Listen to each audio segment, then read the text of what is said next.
else, right? Amazon, Jeff Bezos has never been richer, right? And so there's a clear trend that digitization matters, right? Now, the next digital revolution is the digitization of value.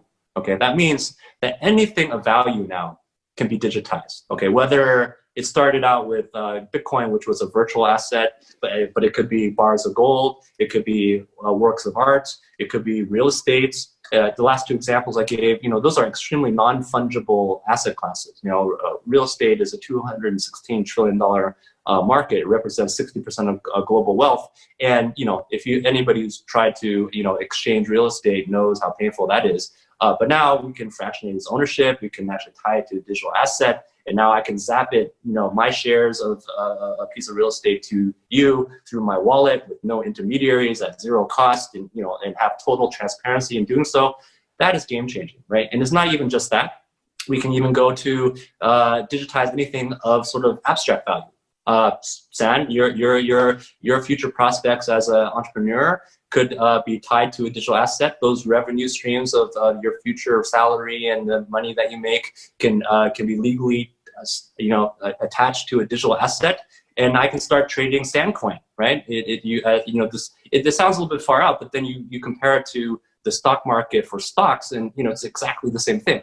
And that's exactly what digitization does. It democratizes the access to these technologies and new business model innovation to everyone. Right? Before, only people who had millions of dollars and access to Goldman Sachs can go and list on the New York Stock Exchange.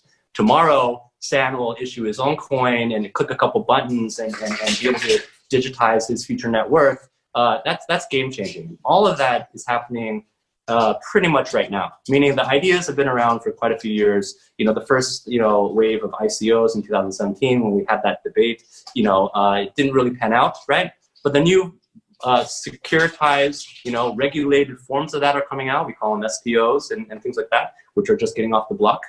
In addition, we have much more rigorous, thinking in terms of how to digitize and tokenize digital economies and things. And so the technology is maturing, right? Going from Bitcoin's 10 TPS, Ethereum's 100 TPS, to tens of thousands of TPS. Some of the blockchains are going to 100,000s or more.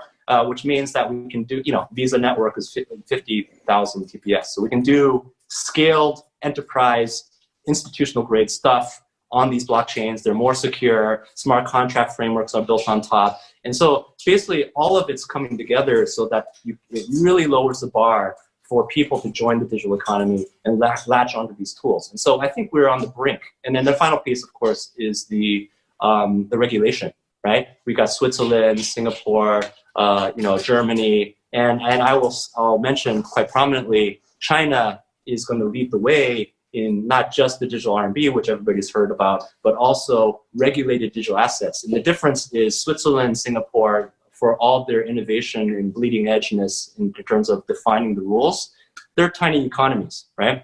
But when China decides to do it as arguably the world's largest economy by PPP, it's going to flip a switch on the whole world. And that's basically happening right now. So we have,